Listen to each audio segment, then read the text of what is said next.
You are listening to the Life Coach School podcast with Brooke Castillo, episode 390. Welcome to the Life Coach School podcast, where it's all about real clients, real problems, and real coaching. And now, your host, Master Coach Instructor, Brooke Castillo. Hello, my friends. How is everyone? I am back in Austin after having gone on a whirlwind of trips. But the most recent one was to Miami with my son Connor and 5 of his friends for his 20th birthday. We had an amazing time, and it's so fun to have adult children. My kids are the best, most awesome kids ever.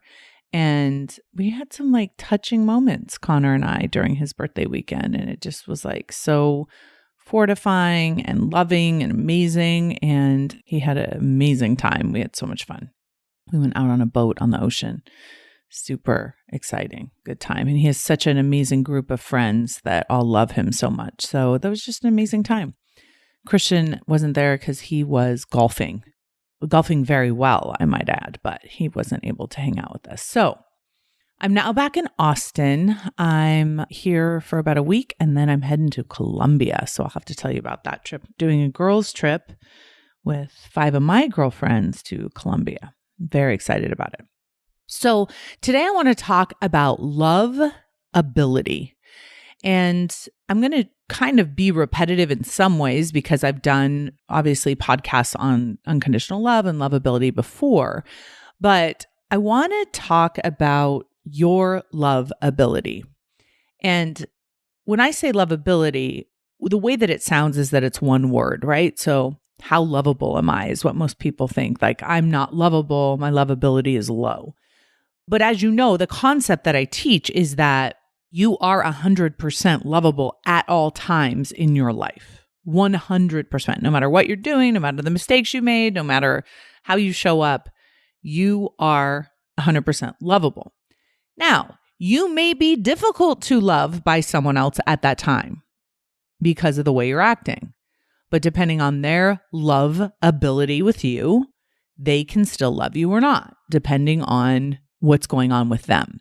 And I think that that's a very challenging concept for people to understand. And it's a concept that has completely changed the quality and trajectory of my life. And so I want to encourage you to try it on and to adopt it just for a while and see what you think. Now, this isn't something that is required. This isn't something that you should use to feel bad about yourself in any sense of the word. As with all of my tools, this is a concept that you want to explore and apply to your life and then see how you feel, see how it affects you. So when we talk about our ability to love, in the previous podcast, we talked about your lovability. I've talked a lot about you being 100% worthy. And I know for many of you, that has changed how you show up in the world, how you treat yourself. Because if your lovability is 100% and it's dependent on the other person's ability to love you, then you don't have to try so hard to be lovable. You just are. You're love-able always. So what about when we're on the other side of the spectrum, though, on the other side of the love spectrum, where we are the ones doing the loving? What is our love space ability? What is your ability to love other people? How do we determine that? And the question really, another way to ask it is just to ask, how good are you at loving? Think about it. How good are you at loving? Now, some of you may say, I'm amazing at loving. I'm such a good lover. I love my children. I love my family. I love my community. How about loving yourself? How's your love ability when it comes to loving yourself? And how good are you at loving yourself? I love this question because it makes me think how do we measure our love ability? How do we love better? Is there a way to learn how to love better? And I believe that loving is a skill set. Loving well is a skill set, is a muscle that we can develop. And one of the best ways to develop your love ability is to love someone who is difficult for you to love. So when people say they're in challenging relationships with their parents or challenging relationships with their spouses, I always say, what an opportunity for a curriculum to learn how to love. And one of the things that I've talked a lot about on this podcast is developing the skill in my own family to be challenged to love harder and better when the objects of my love seemed to be triggering me or seemed to make me unhappy. And I was able to do this in my marriage. I was able to do this with my mom when I was going through difficulties with them. And one of the things that I think we all need to recognize is that our ability to love is something that can get better and something worth developing, something worth getting better at. And here's why. When you are in a relationship with someone that you find challenging to love, it's really important to understand that has nothing to do with the other person's lovability. The other person is 100% lovable.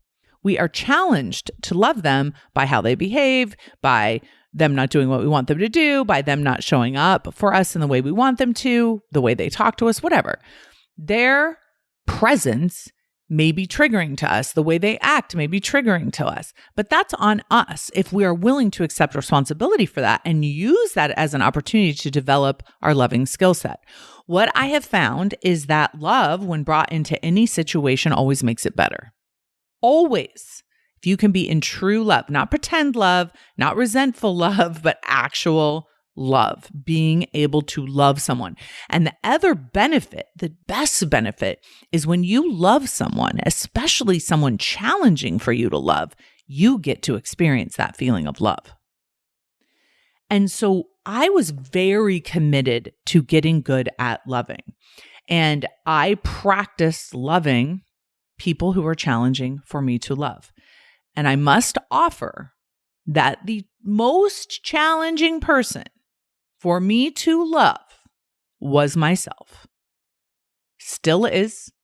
I'm guessing it always will be. Loving myself is challenging, is difficult for me. And the better I get at it, the more I develop my ability to love, the easier it is for me to love everyone else in the world.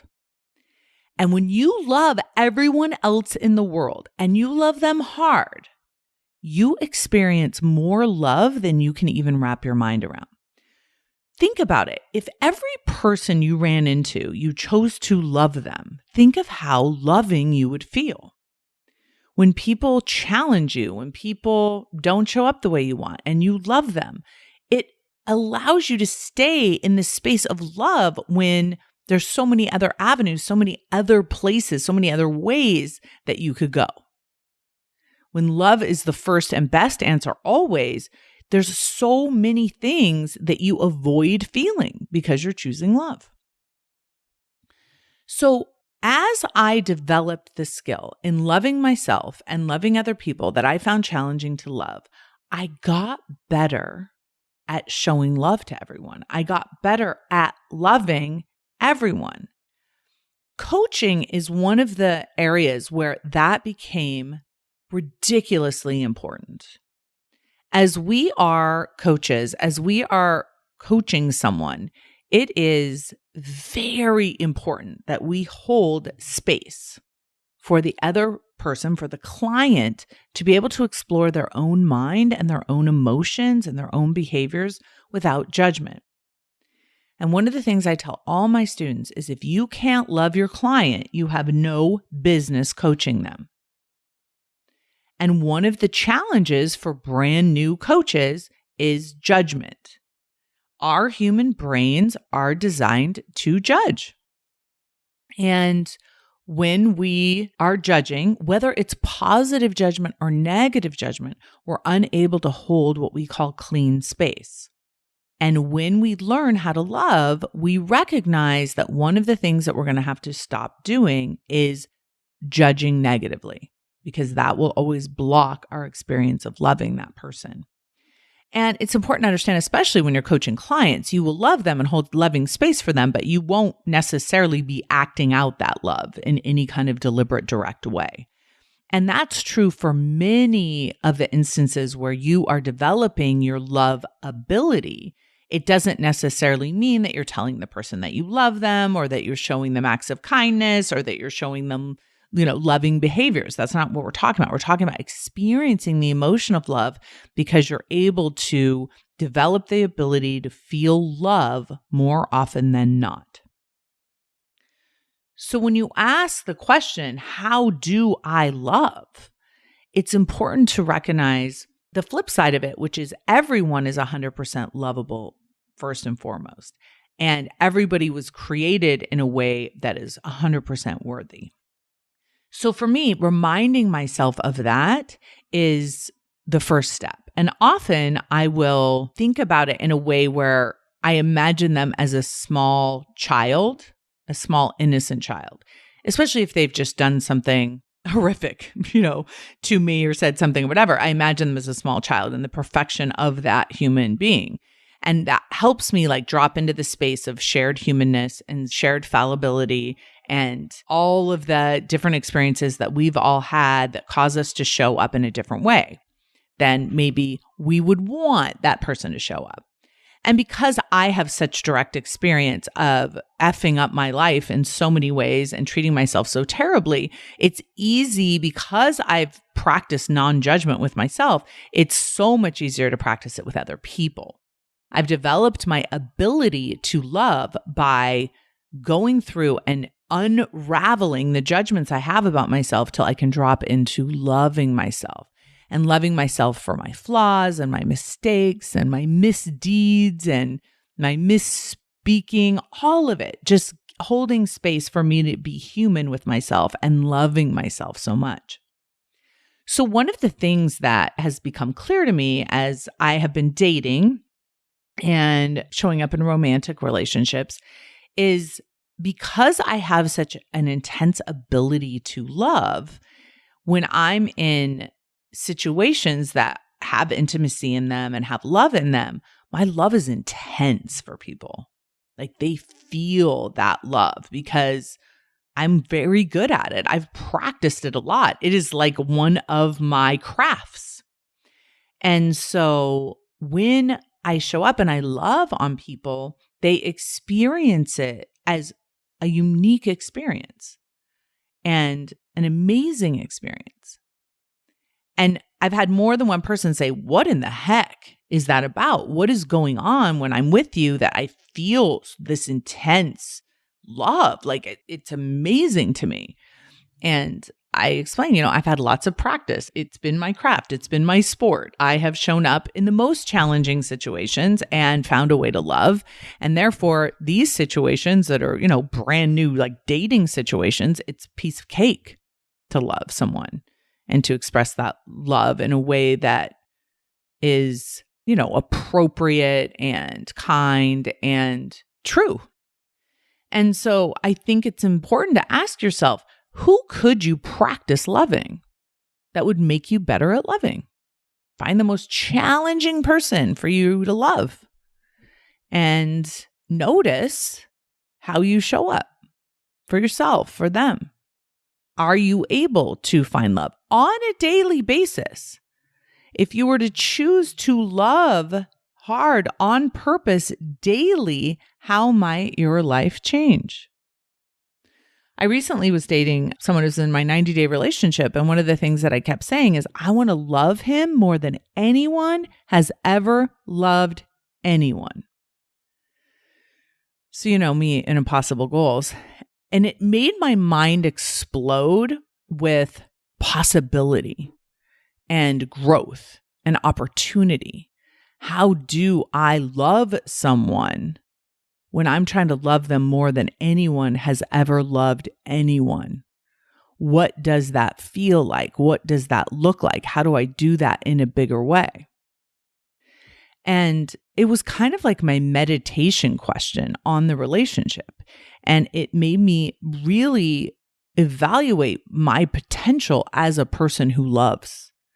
And I realized I had so much more opportunity to love deeper, to love better, to feel that love, and to show up in a way that helped the other person understand what I was doing.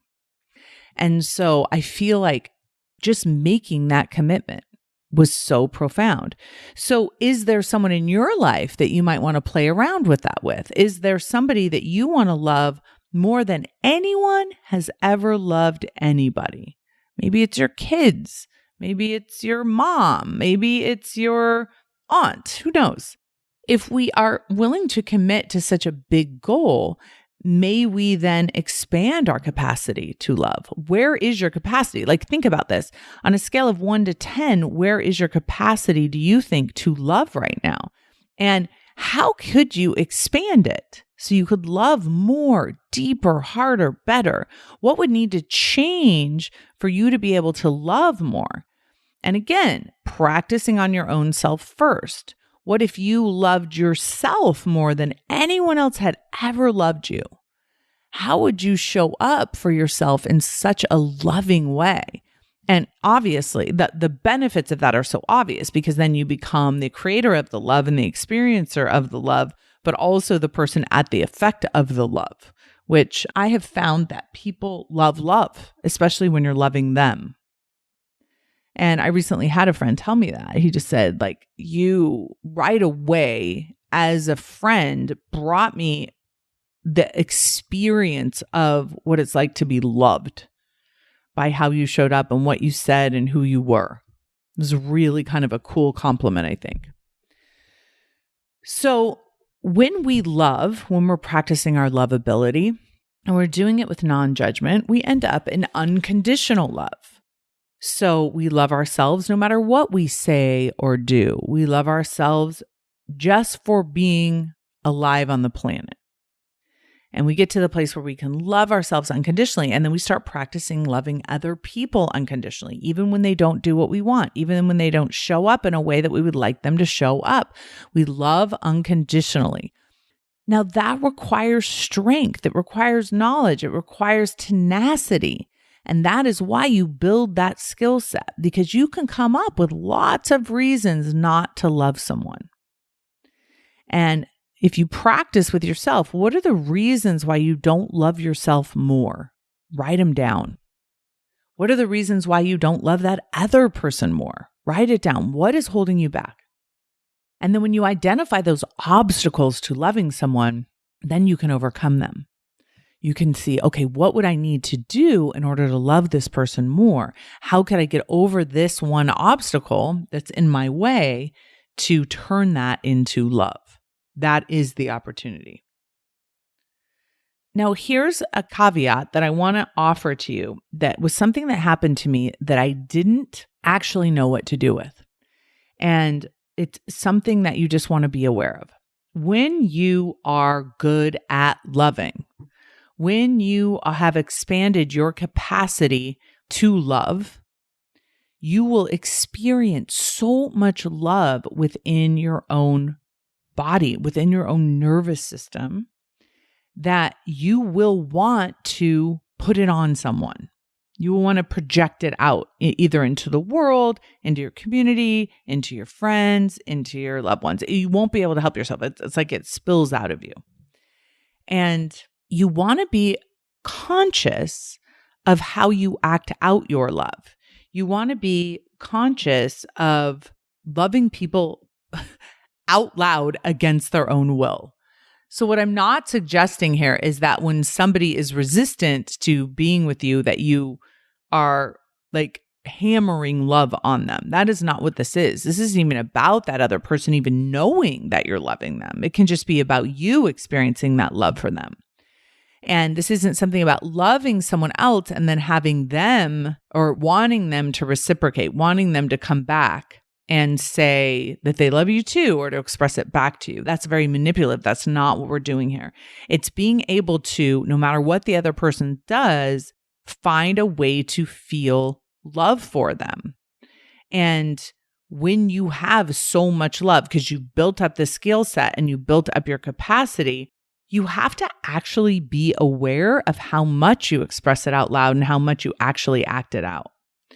And I definitely encourage you to be, discerning in that decision and to express love, because that's fun for everyone involved.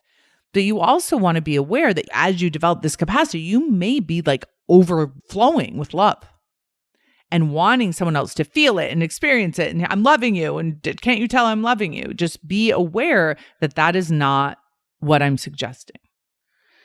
You can pick an object of your love. So for some of you, that will be yourself. For some of you, it will be somebody else. And then even just meditate on the idea of them and notice what comes up that's blocking your love. Okay? So the object of your love may be your husband, or it may be your wife or your partner.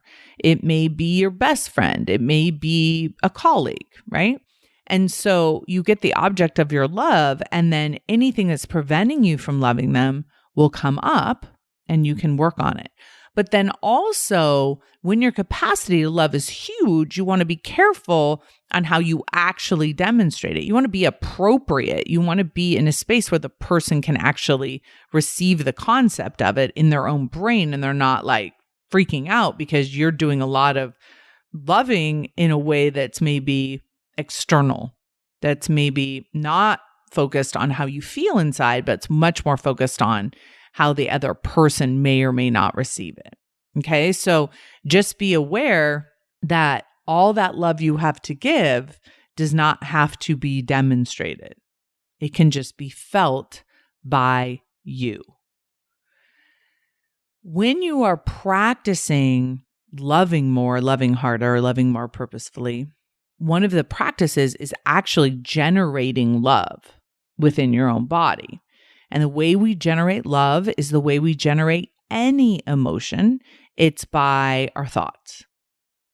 The more thoughts we have about loving someone and how perfect they are to love and how much we want to love them, the more capacity that you're actually going to have for that love.